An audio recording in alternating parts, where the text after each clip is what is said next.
With each new update, it seems like Bethesda is moving further away from Fallout 76 being a loosely populated MMO survival sim and more towards a traditional single-player RPG Fallout campaign, which, from the response of the initial release, a fair few players actually wanted. But before we get into it, this is just a bit of a disclaimer. This video is sponsored by the local distributor of Bethesda in South Africa. Just to kind of reintroduce you guys to Fallout. We've been playing a bunch of Fallout 76 on our live streams. If you want to catch that, it's twitch.tv/Hinds. It's over here, and they'll find a link in the description.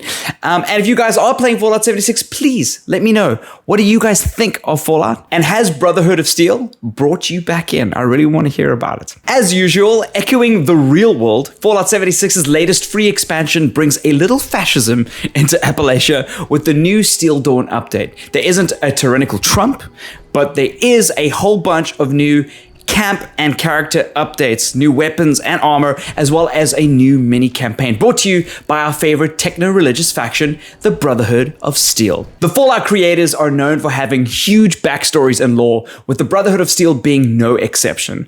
To explain the entire origin would be a video on its own, but here's a basic breakdown necessary for what you'll expect for those who are unfamiliar or new to Fallout. The Brotherhood of Steel are a part religious order, part militia, whose main goal was to recover pre-war technology. Their story began just after the Great War in 2077, which left most of the Earth reduced to a radioactive wasteland. I mean, it's not so far off from COVID, right? After a few missions growing the organization, defeating raider armies and destroying super mutants and their grand Hills Have Eyes-esque plans, the Brotherhood had a monopoly on power armor, certain medical technologies and cybernetics, and advanced supercomputers. You'll come across different orders within this faction. These come from one of their earliest known missions to explore the West Tech research facility, which caused a major split in the faction when the elders disagreed on this mission, causing some members to break away, while the Brotherhood grew under new leadership to form orders of the Knights, Scribes, and Paladins, characters within which you'll meet in the new update. Without delving into too much to give anything away, in Fallout 76's version, you get to play a part in establishing how a new faction within the Brotherhood will learn to balance its techno-religious fanaticism with the realities of post-apocalyptic community organizing.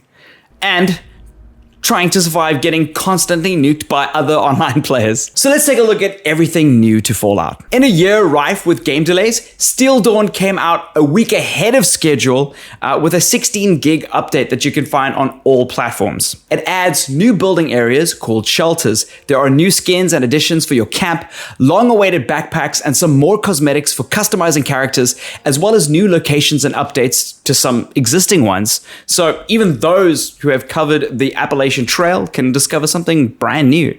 Once you acquire the new camp shelters, you can unlock an instanced underground component for your base, which allows for way more build space and creativity. These have a separate budget to your main camp and can have multiple entrances that are saved, so when you move your camp, and you inevitably will when somebody builds over yours, nothing is lost. It wouldn't be a Brotherhood questline without the power armor. The new update provides weapons and armor straight from the Brotherhood's arsenal, including the Crusader pistol, the seriously cool plasma cutter, Hellstorm missile launcher, and Brotherhood recon armor. The fundamental game changes were getting rid of those thirst and hunger systems that can be kind of annoying for somebody like myself, because to me, this is not a survival game. Instead, you get bonuses for staying well-nourished, as opposed to being penalized for not eating and drinking. I just want to shoot stuff. But the expansion's biggest draw is a new questline, an addition of even more NPCs to interact with.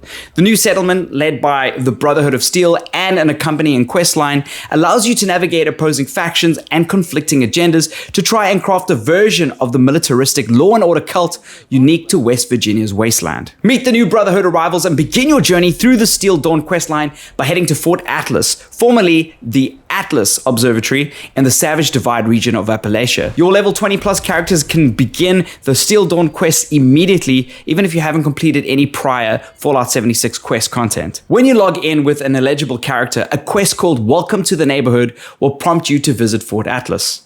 Since the beginning of Fallout, the Brotherhood of Steel has been an alternative to the chaotic raider groups that began taking over the country after the bombs fell, as well as protection against the super mutants terrorizing burgeoning civilization outposts.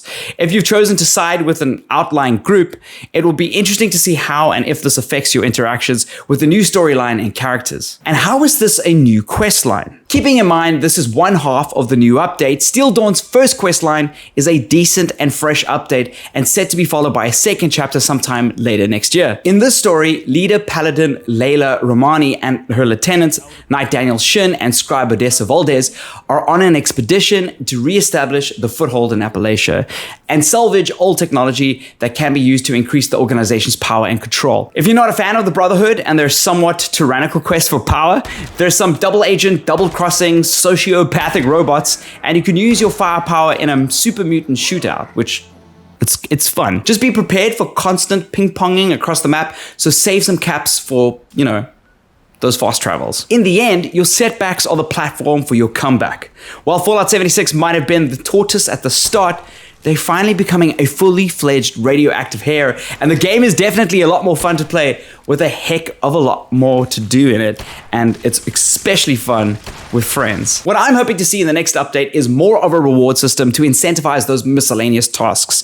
Trekking through the forest to find honey on some obscure task from a robot, it quickly loses its novelty. But if you're completing a few of these leads to a cool reward like a local hero perk, potentially, which would maybe be a limited edition perk card for special stats, then that activity would be way more worthwhile. I'd also like to see less spending of caps on simple things like fast traveling, particularly when the sale prices at traders is so far below the item's worth, and when a lot of the missions require leaping across the entire map and traveling back again. It hurts my wallet a little bit. Not in this climate, not in this economic climate. There's still no mistaking Fallout 76 for Fallout 3 or 4. It is built at the most fundamental levels as a game driven by scavenging for scrap, campsite crafting, scavenging for more scrap, crafting weapons and armor, and you guessed it, scavenging for more scrap. The game is still Fallout Online, and Steel Dawn doesn't change that. It does, however, bring back a good old Bethesda storyline, complete with convoluted backstories, awkward face-to-face conversations, and great choice and consequence mechanics. That's what I want to see in a Fallout game. That's what I want to see in an online Fallout experience. By bringing back the Brotherhood of Steel, Fallout 76 finally feels like it has a populated world, and the addition of an all-time favorite faction is reminiscent of Bethesda's previous series entries, and I'm excited to see this mechanic coming into fruition with a game that can be constantly updated and added to. It's the beginning of some really exciting times in Fallout. Let's get rid of this as well. Yeah. What the heck is going on? A quest called Welcome to... When you log in with an eligible... In this story, leader Paladin Lele... Oh, babe, how do you pronounce this?